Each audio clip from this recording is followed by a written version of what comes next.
Hubertus Jahn, you are a professor of the history of Russia and the Caucasus at the University of Cambridge, and your work covers all periods of Russian history and culture. Today we're going to talk about Evgeny Prigozhin, the Wagner Group, and the brief mutiny that rocked Vladimir Putin's Kremlin last weekend. What are you going to tell me?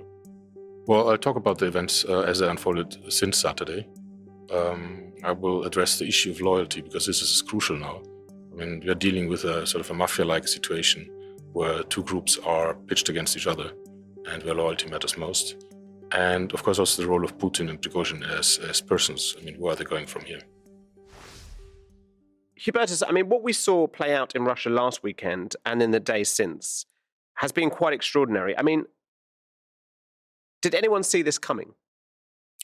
Not this particular event, but of course something of that sort was in the cards all the time, because we need to understand that the Russian Federation is under very high stress at the moment, and its collapse in one way or other may well happen. Just the way it does, nobody could really predict that because Prigozhin and Putin go back many, many years. They're old buddies. The fact that Prigozhin actually turns on his old friend, who basically created him, is something which was hard to predict. Because has some analysis been wrong? I mean, there was always an assumption that Russia could sustain this war much further down the line than Ukraine could, that the Russian system was seemingly doing better than one would have expected. I think this analysis is mostly based on counting rockets and missiles. It doesn't take into consideration the actual atmosphere within society and the actual atmosphere within the army, because we don't know that much about it. We're always told that Putin has popularity rates of 80+%, but I wouldn't really sign up to that, because obviously if you look at the reaction that we just saw in Rostov-on-Don, where the population reacted basically with apathy to what's happening, that reflects, or at least it points to the fact that Putin's popularity is not quite as high. Last weekend, a brief rebellion by the Wagner Group posed the most significant threat to Putin's power in over 2 decades. Tension had been brewing for months, as the Wagner leader Evgeny Prigozhin, whose men had been helping the Russian army to fight in Ukraine, became increasingly vocal in his criticism of Defense Minister Sergei Shoigu and Commander-in-Chief Valery Gerasimov. But when a Russian missile strike allegedly attacked a Wagner base camp on Friday, Prigozhin and his men set their sights on Moscow, in what some have said was a mutinous endeavor to topple Russia's leadership. Overnight, Wagner tanks descended on the Russian city of Rostov-on-Don. Prigozhin demanded Shoigu and Gerasimov's removal and warned that he'd lead his men to Moscow if his wishes weren't met. Putin addressed the nation on Saturday and accused the Wagner Group of committing treason. But by the evening, it was all over after an apparent deal was struck with Prigozhin, facilitated by the Belarusian president Alexander Lukashenko, and the mercenary leader Prigozhin left Russia and is now in Belarus. So, Hubertus, let's talk about the group at the center of this drama, the Wagner Group, a band of private mercenaries recruited from the military. It was formed in 2014 around the first conflict in Ukraine. Just quickly, what is the purpose of the Wagner Group when it was created? Well, the Wagner Group was created during the war, well, after the annexation of Crimea, during the annexation of Crimea and the beginning aggression in Donbass. And it was created to provide plausible deniability to the Russian regime in their actions, because we shouldn't kid ourselves. I mean, there were Russian soldiers in Donbass and there still are. This whole thing about little green men and then later only local rebels is just a false flag operation. There have been Russians there all the time, and we know that. So in a way, Wagner is doing the dirty work for the Russian regime, and the Russian regime can say, hey, we are not involved in any of this. It's just these guys. I mean, there was this funny anecdote at the time that they just happened to go on vacation with their tanks. So who believed that? I don't know. Then we saw it sort of expand elsewhere to Syria and to countries in Africa. I mean, what was going on there in terms of Wagner's operations? Well, it's a convenient export item of the current Russian regime, because as you know, I mean, in Africa there are all kinds of regimes that are not very stable or that have fights with the opposition going on, and of course this is also an area where geopolitically the Russian Federation tries to get more influence against Western or US interests. And it's also a continent where there's a lot of money to be made in terms of extraction of raw materials. And this is what Wagner is doing first and foremost. In Africa, that's the most lucrative aspect of the operation. But of course, things changed in February last year with a full-blown invasion of Ukraine, because that's when a whole new area of activity opened up to the Wagnerites. And of course, they were involved in all the major war crimes. And this is when things began to change for Prigozhin, because he himself at that point must have realized, hey, wait a second, I'm actually very important. Mm-hmm. So it got into his head. And one of the points that has been made about the Saturday March of Justice, as he called it, was, of course, not so much justice for his groups, but for himself. Because he felt put down, he felt ignored, he felt not supported enough. Whereas the army, the defense minister Shoigu and his chief of staff Gerasimov, they had all the access to Putin and to funds and all of that. I mean, in terms of Prigozhin himself, Evgeny Prigozhin, this is a man who spent, a decade in Soviet prison. He was then a successful businessman. He became close to Putin as a caterer and a chef. What does Prigozhin the man and how he rose to such prominence tell us about Putin's Russia post-Cold War? Prigozhin, as you said, was a criminal, a street thug, as was Putin to some extent. And so they come from a certain milieu in Leningrad, where sheer force and power was very important. And the position of someone in the hierarchy of these thugs was also very important. You follow the alpha male unless you become one yourself. These kind of behavioral patterns, they stick and they hang around with people. And that's why I think the Bakhmut battle changed Prigozhin in the sense that he really thought he's becoming more important. But of course, he miscalculated. I mean, he noticed that on Saturday, that he cannot take on Putin and topple the regime. But that sort of macho you've described it before, sort of like the Russian state is sort of like a mafia organization. Yeah. I mean, is that what Prigozhin, what Putin, it shows? It's about macho individuals in charge of their little fiefdoms, and Putin's the man sort of pulling the strings.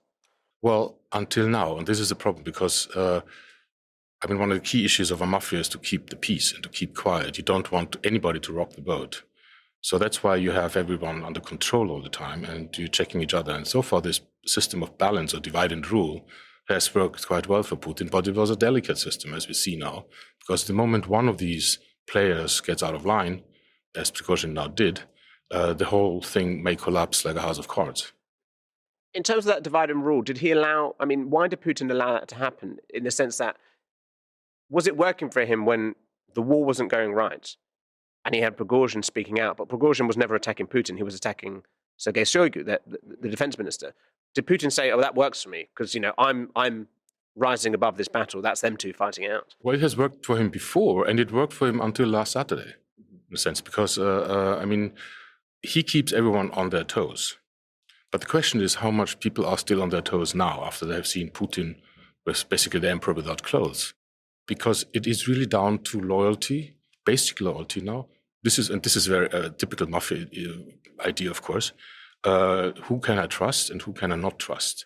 So they are dancing around each other now and seeing who's doing the next step. The fact that Putin rescinded his decisions twice already, or maybe 3 times as we sit here, I don't know. That first he wanted to get after Prigozhin, have him sentenced, open a criminal case against him. Then that was dropped, then it was not dropped again, and then it's dropped again. So in a way, this shows that they are looking what the other side is doing now. He has said since the mutiny that it was never an attempt at a coup. It wasn't to change the government at the Kremlin. It was about criticizing the war. And some would say that that's true. This was about him being angry about Wagner forces being folded into the Russian Defense Ministry, that he wanted to keep his position as a powerful person in charge of a mercenary rather than having that all taken away. It was about money. What do you read into his actual motives? I'm pretty sure that he didn't plan to topple the regime, because he must have known that he has not enough people. He doesn't have elite support as far as we can tell. Although, and this is the conflicting and the sort of paradox aspect about this whole story, the fact that he could just drive up to Moscow, almost to Moscow, without any kind of resistance whatsoever, shows that either these people in the provinces, i.e. the local governors, police, and so on, are completely useless, dysfunctional, or they have actually a position that would say, well, let's wait and see what happens. In other words, loyalty issue is back. Do they actually, or can Putin actually still trust the local authorities? Because they do have plans, what they need to do in case of any kind of attack. I mean, how to cut off the highways, for example. I mean, there are all kinds of regulations about how to send out the concrete trucks and stuff like that. It's the more astonishing thing how easy it was for Prigozhin and the Wagner forces to take over Rostov and then to drive up. Well, it was a Saturday, so many people are probably still on the evening before, and of course it's summer, so many people go to their country cottages. But that's only one aspect. I mean, one should not expect a city of the size of Rostov with 1 million plus inhabitants to be just taken over. So is that the strength of Wagner or the weakness of well, that was Putin's both. Russia? It was the strength of Wagner at the time, and his tactics that he's actually counting on force, and it was also the unpreparedness of the main state organs there. So does that mean that Putin's strength lies in the Kremlin, but outside? I mean, where's the strength in Rostov? This is the old question of Russian history. Where is the power? Where resides power? And at the moment, it may reside somewhere in the Kremlin or maybe not. We don't really know where power now rests in Russia, whether it's with Putin. Putin's appearances this week, that is on Monday evening, for example, or Tuesday morning, were anything but overwhelming. And although they had been billed as major speeches on which the fate of Russia hangs, and of course, everyone just said, was that it? The unforeseen mutiny left the Kremlin stunned. On Saturday, Putin did address the nation and he vowed to punish those involved. But then later, in a dramatic twist, the Belarusian president Alexander Lukashenko, a close ally of Putin's, announced that a deal had been struck to end the mutiny, a fact that Prigozhin himself confirmed. Putin remained quiet for a few days until Monday night, when the Kremlin said he would give a speech that would include a number of important announcements. But then, there weren't any in his speech, and he simply said Wagner forces could join Prigozhin in exile, they could join the Russian army, or they could go home. No punishments. He once again spoke Tuesday, this time with the full pomp and ceremony of the Kremlin backdrop, and he portrayed the past few days' events as a victory for Russia. The show of strength on Tuesday morning, that is, in the Kremlin, that is sort of the classical statecraft that Russian tsars used to put on, even in the face of death or the end of the regime. They still pretend that there's something there. So let's talk now then about the fallouts and what might happen next. Firstly, with Wagner. So Prigozhin is allegedly in Belarus. That was part of the deal, that he would go to Belarus. Putin said that the criminal case has been dropped. He said that Wagner fighters can go and join the Russian military, or they could return to their families, or they could go to Belarus. And the Russian Defense Ministry has also said that the preparations are beginning for Wagner to hand over all its military hardware. Is this really the end of Wagner? And what does all that mean? I mean, surely sending them all to Belarus isn't a way of getting rid of them. Why wouldn't he get rid of them? Just imagine Belarus as a sort of a dump for mercenaries. Yeah. I mean, it just doesn't make sense. And of course, they talked about a camp being built like 200 kilometers away from the Ukrainian border in Osipovich, I think it's called, this village, for 8,000 Wagner mercenaries. I mean, that is a camp that's relatively large, so we will have to wait for satellite evidence that this is actually built, that it's in existence.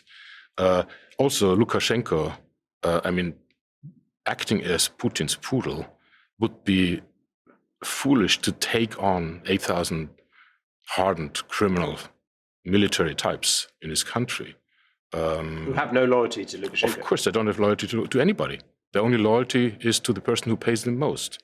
And this is the problem now with the further existence of Wagner. The cash flow, I don't know how that runs at the moment, whether Prigozhin still has access to his money, whether he can still pay someone. Because if these people are not paid, they will exactly have to decide, what am I going to do? I mean, I don't think many of them will sign up and sign the contract for the MOD, because they will take a massive pay cut. So if I were the defense minister, if I were Shoigu, I would actually come up with some kind of creative solution, create some kind of elite unit, or you can call it whatever you want, within the Russian armed forces, put the Wagnerites in there, give them a better pay than the rest of the army, and take out the middleman, Prigozhin.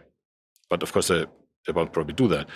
The alternative of these people going home is something we also need to consider, because you have a couple of 10,000 people under arms who are famous for their brutality, just going home. I mean, we have had cases already of those convicts who have been pardoned after their 6-month stint in Bakhmut, who came back and killed people in their local villages.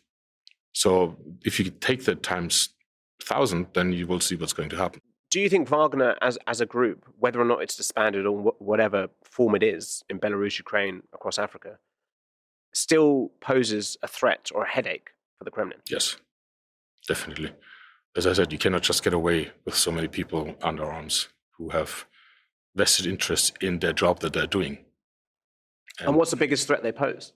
The biggest threat that they will turn into some kind of gangs with some kind of local base, making trouble within Russia. I mean, this is, of course, the idea that out of this event might develop a kind of a civil war. I don't quite yet buy that, because the society in Russia is not interested in any of these kind of things. They're just bystanders. They're watching what's going on. Which one of the criminal gangs wins out? And that's where we will be then as well. Let's talk about Vladimir Putin himself, who has given a number of these sort of speeches which don't say much, really, in the last few days. Why is he doing that, do you think? Is that a man who feels he needs to be seen?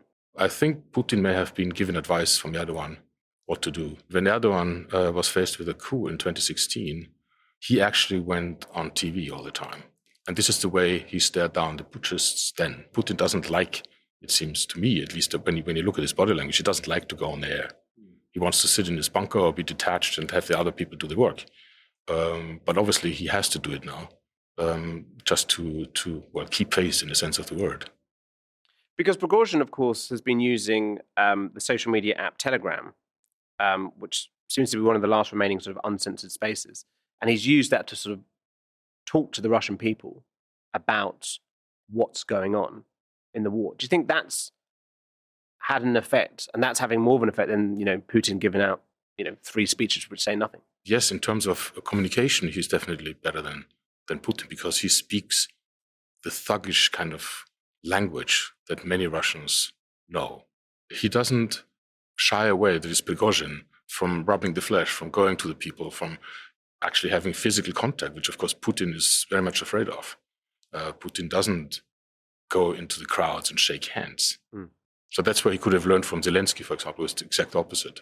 In terms of the elites around Putin, and in terms of the war effort, because, I mean, really this all came about because of the invasion of Ukraine, which has been a disaster for Russia. Do you get a sense that what's happened with Prigozhin, what he said about the war and its conduct, about Shoigu, that there are those within the elites now more than before who aren't just sort of looking at Putin being weak, but thinking about how they get out of this war? Well, I think the smarter ones in the elites have been thinking about this since February last year. I mean, because it was not good for them. I mean, they don't have access. I mean, those on the sanctions list, at least, they don't have access to their villas anymore, to their yachts and all of that. So in their view, it was probably foolish what Putin did then. Some of them actually got out quite literally now on Saturday, like Rothenberg flew to Baku. Others flew elsewhere, mostly Turkey. But they have no clout. They don't have the military force. They don't have the guns, to be it bluntly, to interfere. So in the end, it's the people with the guns who decide, and this is where those Wagnerites who are still running around somewhere may cause a threat. And I guess the big thing is the war in Ukraine goes on. You were saying that the idea of a popular uprising in Russia is very limited. As you say, the old guys, the inner circle, they're not going to rise up against Putin. Is defeat in Ukraine having a successful counteroffensive, pushing Russia back, is that what could really be the downfall for Putin, who is now, a much weakened figure? Well, it depends what you count as a Ukrainian victory. I mean, definitely, if they get hold of Crimea, if they can force a corridor down to the Sea of Azov and basically cut off supply lines to Crimea, that would be a major blow. But then these speculations have been around for a while. So what would it take for Putin to be seriously threatened? Would it take to take back Mariupol, or would it mean to drive them out of Donetsk? I don't know. So in a sense, this is how we try to understand what might happen. But what actually happens once, let's say, they take Crimea back, we can't really predict. Is that enough of a blow or not? There may be other things before. It doesn't have to go all the way to Crimea that will actually topple the regime. And so I guess finally, so much was spoken about in the past few days about, especially from the West, about an almost veiled excitement about, could this be the end for Putin? He is still in control. Is the real winner not here going to be Ukraine, at least in the short term? Because this is a weakened Putin. He's lost some of his best fighters in Wagner. You have Russian troops who presumably on the front line have heard this news about all this chaos. Is the winner here not going to be Ukraine, who will feel emboldened by all these events? Well, short term, probably yes, but we don't know what's going to happen on the front. There was a lot of wishful thinking in the West as well, in terms of toppling Putin, which I don't think has any particular reason to exist. I mean, we don't want to. I mean, we don't know what's coming after him, and the way regimes end in Russia, it's usually pretty messy, but it's always also rather quickly and surprising. So if you look back in history when a regime was toppled in Russia, it was like a snap oftentimes. And things like that occur usually or oftentimes when Russia had started a war and started to lose it. So we have to see and watch. Hubertus Jahn, thank you for talking to me today. Thank you. Thanks, Kieran.